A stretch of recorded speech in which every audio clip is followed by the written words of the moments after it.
Since I just got my new to me BMW F30, I'm going to be getting it ready for its first Michigan winter. I thought I'd use this time to tell you the top 10 things that I do to winterize my vehicles.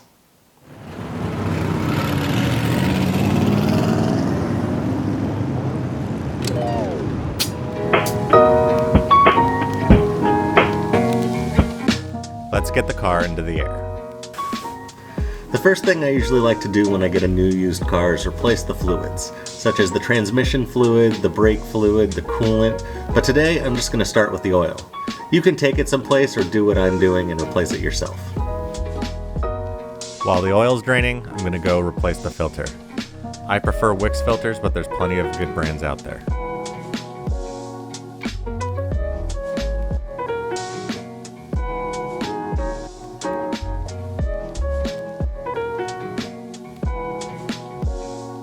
Then I thread in and torque the drain plug.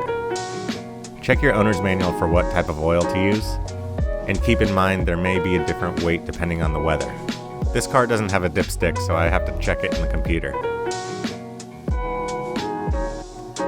While the car's up, I'm going to spray some of the components with fluid film to give it a nice barrier against the mountains of salt Michigan pours onto the roads. BMW does a pretty good job of rust prevention, so I'm only going to use a single can and spray parts I noticed got some surface rust on my last car and on this car. For a bigger car or truck, I'd probably want to use more of an industrial size to get inside and outside the frame rails, in the fender wells, and more since their rust prevention is not as good. Avoid hitting the brakes with these though.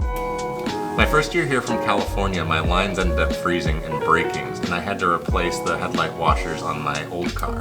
So it's not just about defrosting your windshield when it gets frosty.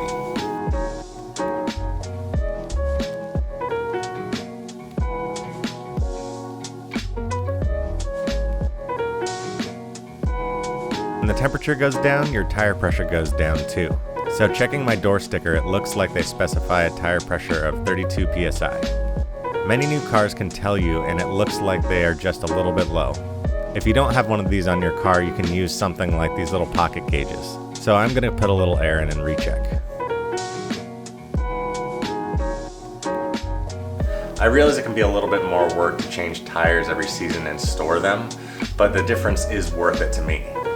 The last 2 years I competed in snow rallies. In the first year I just had all seasons. They almost didn't even let me compete, and I did have to get pulled out several times with the all seasons. After switching to winters, I chose the Bridgestone Blizzaks, and the difference was incredible. I didn't get stuck once and it just felt so grippy.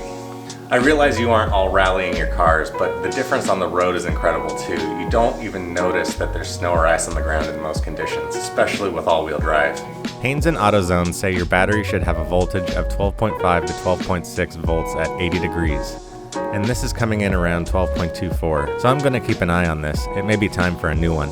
Shout out to Chris Fix for this one specifically, but to prevent the door handles and seals from freezing closed, I'm spraying silicone spray on them. My doors actually froze on me this morning, so this step would have been helpful.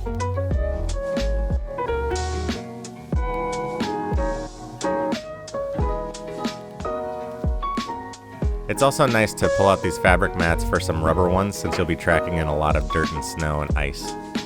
The previous owner was nice enough to include the OEM ones, but you can get some pre-made ones from companies like WeatherTech or some generic ones that you can cut to fit. Then some dedicated winter wiper blades will help you see and not get as torn up in the ice. The last thing I'm going to do is I'm going to build an emergency kit. Up top I've got this extra snow jacket that I picked up at Goodwill for $15.